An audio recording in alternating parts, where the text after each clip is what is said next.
This is Axis and Allies on the Two or Less channel, and we're going to be playing some anniversary on the 1942 setup with a house rule, as I often do. This one's called Hard Up. To get you to where I am now in the thinking, or lack of it, I was playing Classic just recently, 87 edition that I got still on the sprue, not the original one that I played from back in the day, but using my other painted pieces from other sets. And I reminded myself when playing it, the odd economy. Now, I don't mean odd as in difficult or wrong or anything like that. It's just different. I believe that is it battleships in the old Classic game with 24 IPCs and bombers of 15, and it meant that I found myself buying less units than I'm used to doing. Often with, say, G40, where you've got the massive big expanse of a game, you get in trouble, you buy infantry, you throw it all at a problem, and the problem will or doesn't sort itself out. But the game sits on my table with all its bells and whistles and the extra house rules that I throw in like croutons on a salad. It sits on my table for about 3 weeks collecting dust and annoying my missus. However, the Classic game done and dusted in 2 days, and I wondered, well, is that because of this difference in relative economies? And I quite enjoyed the faster pace, and I wondered, could I bring that into a smaller version? So I've set up the anniversary game on the 42 setup, and what I'm going to do with this hard up house rule is hamper all sides evenly, that whatever you purchase, it costs triple. Yeah, triple. Which means a lot of thinking about what, when and where, and perhaps even if to attack at times. But I don't want the game to be hampered by ridiculously long and slow build-up. We're going to get on with it, and the 42 version and anniversary are both very apt to getting on. The sea zone between Washington and London gets America into the game quickly. And 42 setup itself is just a get on with it, get involved in the battle kind of setup. So I'm going to be using that. The only difficulties that I can think of, apart from China getting their infantry as per number of regions that they occupy, I can get around that by paying them a grade ship per infantry, and then they should have enough to then buy infantry with their grade ships rather than IPCs. But I think the anti-aircraft can be a problem, and so what I think, because they hit on a 1 in 6, like 15, 17%, whatever that works out at, and if your bombers are costing you 3 times the amount, which is like 36 IPCs in this version, that's not going to work out economically viable to actually attack any region with an anti-aircraft gun. So to get around that, I think what I'm going to do is I'm going to use 2d6, go for not a d12 but a 2d6 system, and anti-aircraft hit on a 3 or less, which should be about 7-8%, which should make it economic to actually use planes in regions with anti-aircraft. We'll see about that. That's really the only problems I can think of, apart from all these new tactics to devise and play with. So I'll give you a battle report at the end of everybody's individual turns, starting off in 42 with Japan, if I remember rightly. I'll double check the rules, haven't played this version for ages. Okay, I shall see you in a little bit. Well, that's Japan's turn done and dusted, and they've had some quite good success, as they often will do early on in this game, because they start off in quite a powerful position. And as far as movement is concerned, they've just moved their I think it was a cruiser in the Philippines and a submarine from down here in Solomon Islands region into the Caroline to combine this one larger fleet in the Caroline Islands. It's quite powerful. If the Americans decide to come over and have a big bash of them, they could have a problem then, but we will see how belligerent America feels. As far as Japanese purchase and thinking was concerned, they bought themselves 1 transport and 1 extra man. That cost them 30 IPCs in total, which was almost all of their 31 starting figure. Figuring that with this revised version of the economy, they're going to need to make best use of what they've got early on and try and grab some IPCs for later on. And they did that to some degree with quite a bit of success. Move you over there. We had a Japanese tank and infantry come from Japan Island itself into the Formosa Sea Zone and into Fukien, and they have taken out the one Chinese infantry that was there. Guys from over here in Kangsu went into Hupei and did a good job there. There was a fighter involved too, which landed back over here in Burma. And the guys from Kwangtung moved in to the fight in Fukien as well. And French Indochina, a couple of infantry guys and a fighter had a go at the 2 infantry in Yunnan. And unfortunately for the Japanese, all the infantry were wiped out, but they didn't want to press the attack and take out the fighter, even though they had a bomber and a fighter versus the 1 fighter. It's risky because of the expense. And Japan are trying to keep as many good expensive units as all countries are going to be doing in play at one time. The big success story, though, for the Japanese was the attack on Sea Zone 35. The Brits start off there with a carrier and a destroyer and a transport. It's all been wiped. The only hit that the Brits managed to get on here was the battleship got itself knocked on its side and rerighted after the attack, and 1 fighter that came down from Formosa that was going to land on the carrier, or the planes could have landed from the carrier into Burma themselves to get the movement rules legalised. That was lost. So the Brits lost a massive amount of expensive fleet. The Japanese lost 1 plane down here. So Japs are doing really good. And next up will be the Russians. Well, that's Russia's turn, all done and done. They've done the usual thing up over in the Buryatia region of moving units in from the Soviet Far East, and in this case, Stanozhov Sherbet. They've also moved units back towards the western side of the map, as per usual. And the usual thing with a submarine, moving it from Sea Zone 4 up north, way over to the Brits out in the north of the Atlantic. However, the big thing which happened, and it's a bit of an oops, albeit a good oops, was they had some more success than they were hoping to against this German front here.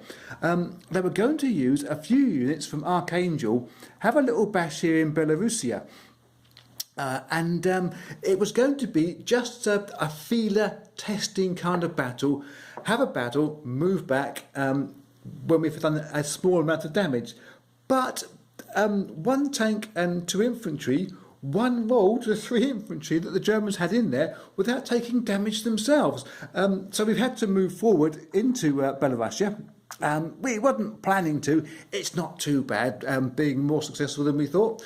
The units from Russia, they had a bash at the eastern Ukraine units that were here and took out the 2 infantry and 1 artillery, so that's all good. The rest of it has moved forward from Kazakhstan into the Caucasus, and we've put our 2 replacement infantry that we bought from our purchase, costing us 18 IPCs from our 24 starting stack, which means they've got 6 IPCs left over for next time round.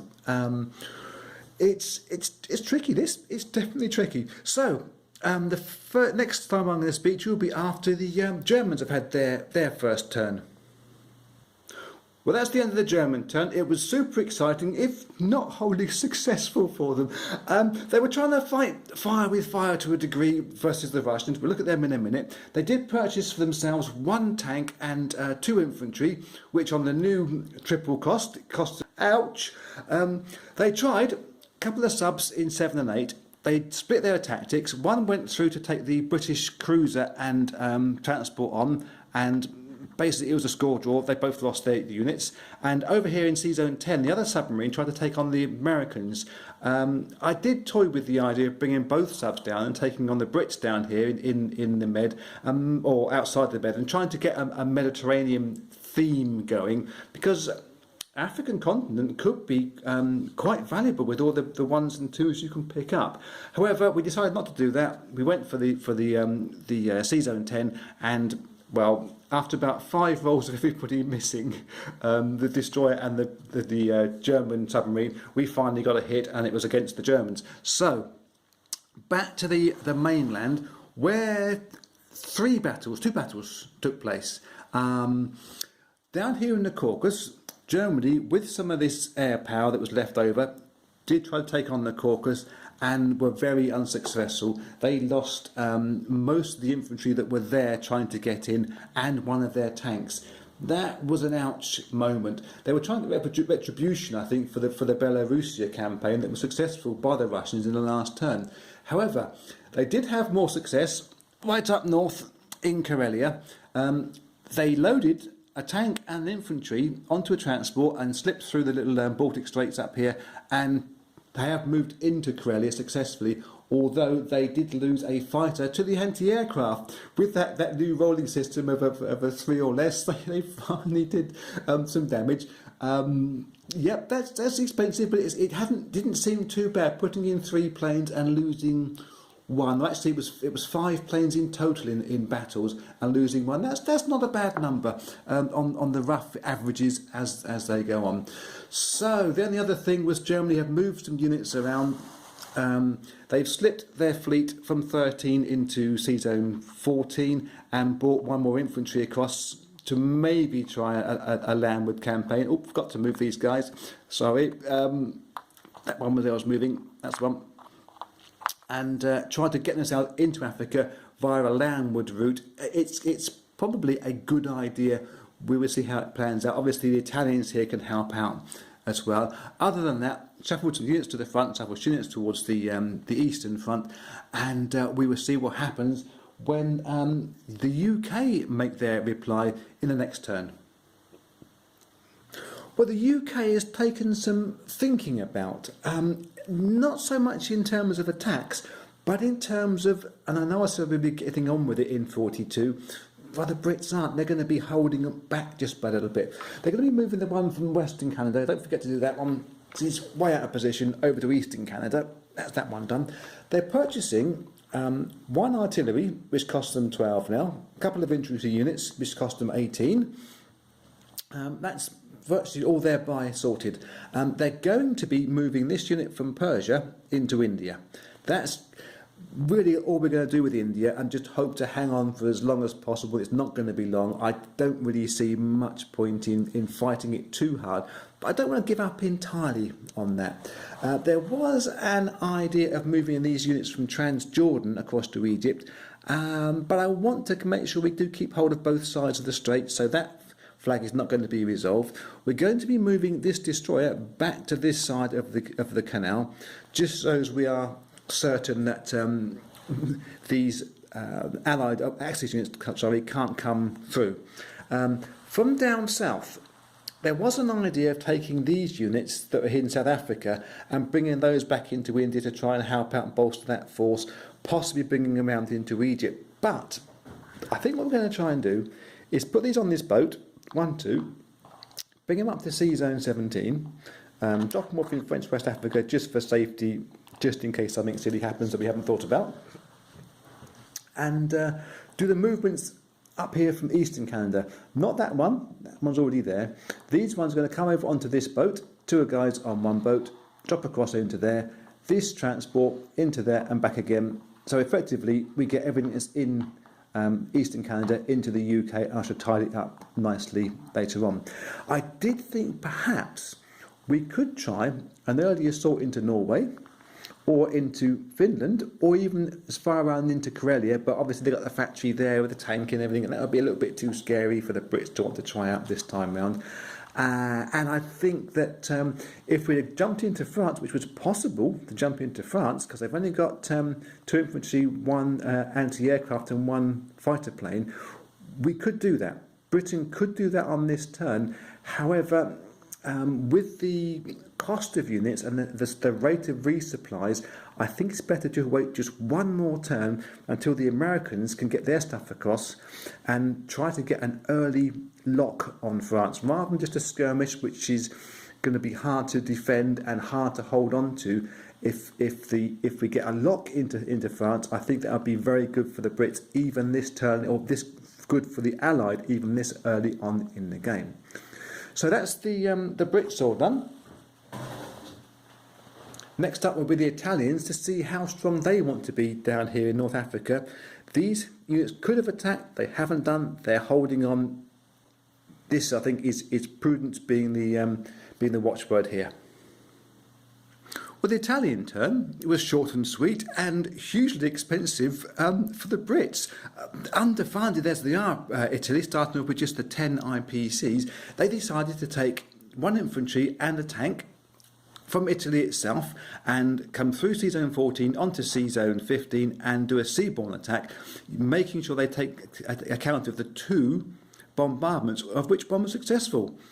The 2 infantry that were already in Libya and 1 plane came over from Italy helped out, and over the course of 4 or 5 rolls, Italy have taken Egypt.